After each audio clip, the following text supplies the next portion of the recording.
ನಮಸ್ಕಾರ ವಿದ್ಯಾರ್ಥಿಗಳೇ, ಮತ್ತೊಮ್ಮೆ ನನ್ನ ಚಾನಲ್ಗೆ ಪ್ರೀತಿಯ ಸ್ವಾಗತ. Welcome back to my channel. ಈಗಾಗಲೇ ನಾನು ಷಟ್ಪದಿಗಳ ಬಗ್ಗೆ ಸಪ್ರೇಟ್ ಆಗಿನೇ ವಿಡಿಯೋ ಮಾಡಿದ್ದೀನಿ. ಪ್ರತಿಯೊಂದು ಷಟ್ಪದಿಯ ಬಗ್ಗೆ ಕೂಡ ನಾನು ವಿವರಣೆ ಕೊಟ್ಟಿದ್ದೀನಿ. ಶರ, ಕುಸುಮ, ಭೋಗ, ಭಾಮಿನಿ, ಪರಿವರ್ಧಿನಿ, ವಾರ್ಧಕ ಇವೆಲ್ಲ ಕೂಡ ಷಟ್ಪದಿಯ ಪ್ರಕಾರಗಳು. ಅಂದರೆ ಷಟ್ಪದಿಯಲ್ಲಿ ಬೇರೆ ಬೇರೆ ಹೆಸರುಗಳಿಂದ ಕರೀತಾರೆ.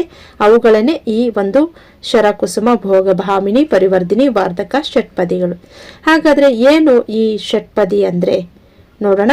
ಷಟ್ಪದಿ ಎಂಬುದು ಛಂದಸ್ಸಿನ ಒಂದು ಪ್ರಕಾರ. ಪದ್ಯವೊಂದರಲ್ಲಿ ನಾವು ಪದ್ಯಗಳನ್ನು ಓದ್ತೀವಲ್ವ, ಅಲ್ಲಿ 6 ಪಾದಗಳಿದ್ದರೆ, ಪಾದಗಳು ಅಂದರೆ ಸಾಲುಗಳು ಇದ್ದರೆ ಅದನ್ನು ನಾವು ಷಟ್ಪದಿ ಅಂತ ಕರಿತೀವಿ. ಈ ಪಾದಗಳ ಅಂದರೆ ಸಾಲುಗಳ ಗಣ, ಮಾತ್ರ ಅಥವಾ ಅಕ್ಷರ ವಿನ್ಯಾಸಗಳನ್ನು ಹಿಡಿದು ಬೇರೆ ಬೇರೆ ರೀತಿಯ ಪಾದಗಳನ್ನು ಷಟ್ಪದಿಗಳು, ಬೇರೆ ಬೇರೆ ಪಾದಗಳುಳ್ಳ ಸಾಲುಗಳುಳ್ಳ ಷಟ್ಪದಿಗಳು ಇವೆ. 6 ಪಾದಗಳುಳ್ಳ ಪದ್ಯವು ಷಟ್ಪದಿ ಅನಿಸಿಕೊಳ್ಳುತ್ತೆ. ಗಮನಿಸಿ, 6 ಸಾಲುಗಳುಳ್ಳ ಪದ್ಯವನ್ನು ನಾವು ಷಟ್ಪದಿ ಅಂತ ಕರಿತೀವಿ. ಇದರ 1, 2, 4 ಮತ್ತು 5ನೇ ಪಾದಗಳು ಪರಸ್ಪರ ಸಮನಾಗಿರ್ತವೆ. 3ನೇ ಮತ್ತು 6ನೇ ಪಾದಗಳು ಪರಸ್ಪರ ಸಮನಾಗಿರ್ತವೆ. ಯಾವ ರೀತಿಯಾಗಿ ಅನ್ನೋದನ್ನ ಪದ್ಯದ ಉದಾಹರಣೆ ಮೂಲಕ ತಿಳಿಸ್ಕೊಡ್ತಾ ಇದ್ದೀನಿ.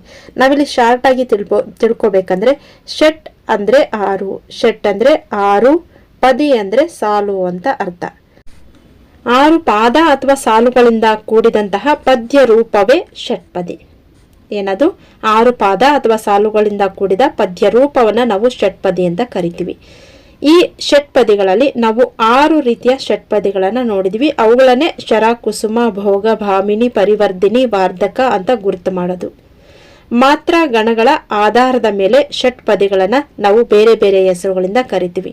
ಅದು ಶರನ, ಕುಸುಮನ, ಭೋಗನ, ಭಾಮಿನಿ, ಪರಿವರ್ಧಿನಿನ, ವಾರ್ಧಕನ ಯಾವುದು ಅಂತ ನಾವು ಮಾತ್ರ ಗಣಗಳ ಆಧಾರದ ಮೇಲೆ ಷಟ್ಪದಿಗಳನ್ನು ಗುರುತು ಮಾಡ್ತೀವಿ. ಬನ್ನಿ, ಈಗ ಒಂದು ಪದ್ಯದ ಮುಖಾಂತರ ನಾನು ನಿಮಗೆ ಷಟ್ಪದಿಗಳನ್ನು ಗುರುತು ಮಾಡೋದು ಹೇಗೆ ಅಂತ ತಿಳಿಸ್ಕೊಡ್ತೀನಿ. ನೋಡಿ, ಷಟ್ಪದಿಗೆ ಒಂದು ಸರಳವಾದಂತಹ ಒಂದು ಉದಾಹರಣೆಯನ್ನು ಪದ್ಯದ ಮುಖಾಂತರ ತೋರಿಸ್ಕೊಡ್ತಾ ಇದ್ದೀನಿ. 2ನೇ ತರಗತಿ ಸವಿಕನ್ನಡ ಪಠ್ಯಪುಸ್ತಕದ ಮಂಗಗಳ ಉಪವಾಸ ಎನ್ನುವಂತಹ ಪದ್ಯದಲ್ಲಿ ಒಂದು ಷಟ್ಪದಿಯ ಒಂದು ಪದ್ಯವನ್ನು ತಗೊಂಡು ನಾನು ನಿಮಗೆ ತಿಳಿಸ್ಕೊಡ್ತಾ ಇದ್ದೀನಿ.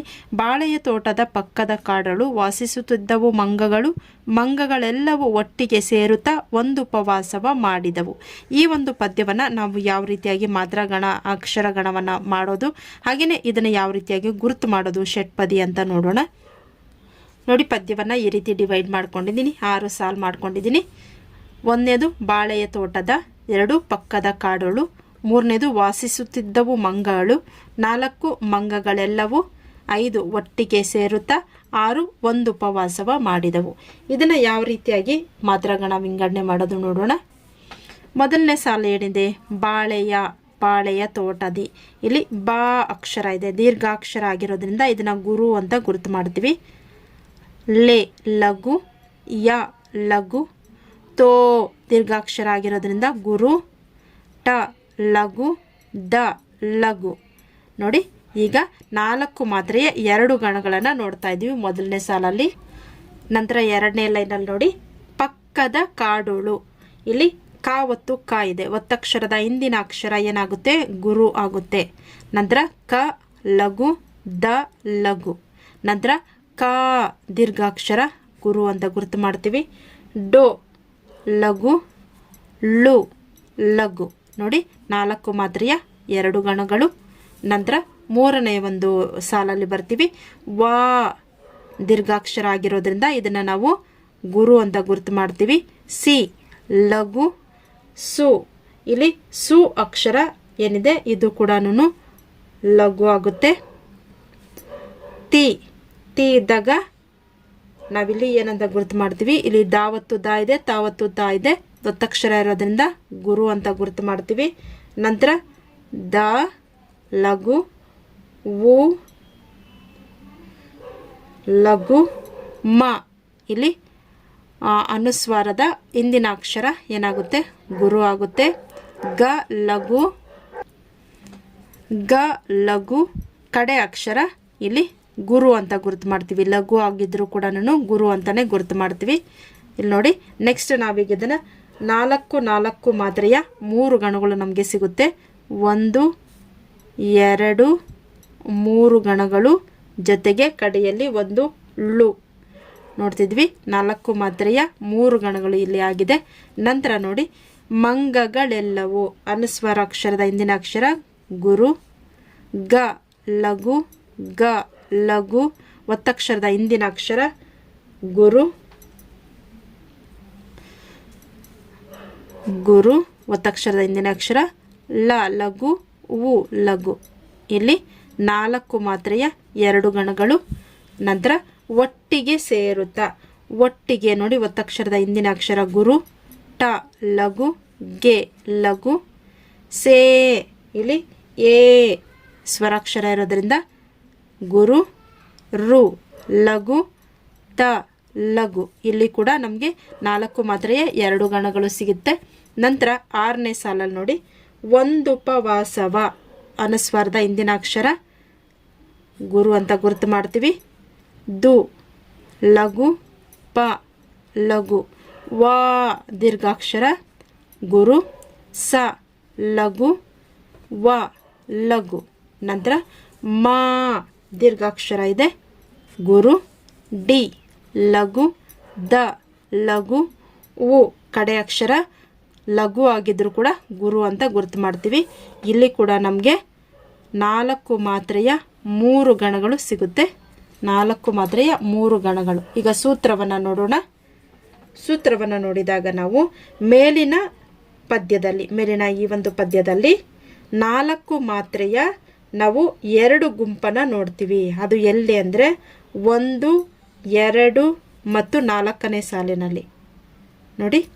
1, 2 ಹಾಗೆಯೇ 1, 2, 4, 5 ಈ ಸಾಲುಗಳಲ್ಲಿ ನಾವೇನನ್ನು ನೋಡ್ತೀವಿ ಅಂದರೆ 4 ಮಾತ್ರೆಯ 2 ಗಣಗಳನ್ನು ನೋಡ್ತೀವಿ. 4 ಮಾತ್ರೆಯ 2 ಗಣಗಳನ್ನು ನೋಡ್ತೀವಿ. ನಂತರ 3 ಮತ್ತು 6ನೆಯ ಸಾಲುಗಳಲ್ಲಿ 4 ಮಾತ್ರೆಯ 3 ಗಣಗಳನ್ನು ನೋಡ್ತೀವಿ. ನೋಡಿ ಸೇಮ್ ಇಲ್ಲಿ ಕೂಡ 3ನೆಯ ಒಂದು ಸಾಲಲ್ಲಿ 4 ಮಾತ್ರೆಯ 3 ಗಣಗಳನ್ನು ನೋಡ್ತೀವಿ. 6ನೆಯ ಒಂದು ಪಾದದಲ್ಲಿ 4 ಮಾತ್ರೆಯ 3 ಗಣಗಳನ್ನು 1, 2, 3 ಗಣಗಳನ್ನು ನೋಡ್ತೀವಿ. ಈ ಸೂತ್ರವನ್ನು ಹಾಕಿದಾಗ ಇದೊಂದು ಷಟ್ಪದಿ ಅನ್ನೋದು ನಮಗೆ ಗೊತ್ತಾಗುತ್ತೆ. ನೋಡಿ ಕಡೆಯ ಒಂದು 3ನೆಯ ಸಾಲಿನ ಕೊನೆಯ ಅಕ್ಷರ ಲಘು ಆಗಿದ್ರೂ ಕೂಡ ನಾವು ಗುರು ಲಘು ಆಗಿದ್ರೂ ಕೂಡ ನಾವು ಗುರು ಅಂತ ಗುರುತು ಮಾಡ್ತೀವಿ. ಯಾಕೆ ಅಂದರೆ ನಾವು ಉಚ್ಚಾರಣೆ ಮಾಡುವಾಗ ಅದನ್ನು ದೀರ್ಘವಾಗಿ ಹೇಳ್ತೀವಿ, ಮಂಗಗಳು ಅಂತ. ಆ ಕಾರಣಕ್ಕೆ ನಾವಿಲ್ಲಿ ಕೊನೆಯ ಅಕ್ಷರವನ್ನು ಗುರು ಅಂತ ಗುರುತು ಮಾಡ್ತೀವಿ. ಇಲ್ಲೂ ಕೂಡ 6ನೆಯ ಒಂದು ಸಾಲಿನಲ್ಲಿ ಒಂದುಪವಾಸವ ಮಾಡಿದವು ಅಂತೀವಿ. ಆ ಕಾರಣಕ್ಕೆ ಇದನ್ನು ಲಘು ಆಗಿದ್ರೂ ಕೂಡ ಇದು ಗುರು ಅಂತ ತಗೊಂಡು ಇದಕ್ಕೆ 2 ಮಾತ್ರ ಕಾಲ ಅಂತ ಗುರುತು ಮಾಡ್ತೀವಿ. ಕ್ಲಿಯರ್ ಆಯಿತು ಅಂದ್ಕೊಳ್ತೀನಿ. ಇದಿಷ್ಟೇ ಸಿಂಪಲ್ಲು. ಷಟ್ಪದಿ ಅಂದರೆ ಏನು, ಷಟ್ಪದಿಯ ಒಂದು ಪದ್ಯವನ್ನು ಗುರುತು ಮಾಡೋದು ಹೇಗೆ, ಈ ಷಟ್ಪದಿಗಳಲ್ಲಿ ನಾವು ಎಷ್ಟು ವಿಧಗಳಿದೆ ಅನ್ನೋದ ಕೂಡ ನಾನು ನಿಮಗೆ ವಿಡಿಯೋದಲ್ಲಿ ತಿಳಿಸಿದ್ದೀನಿ.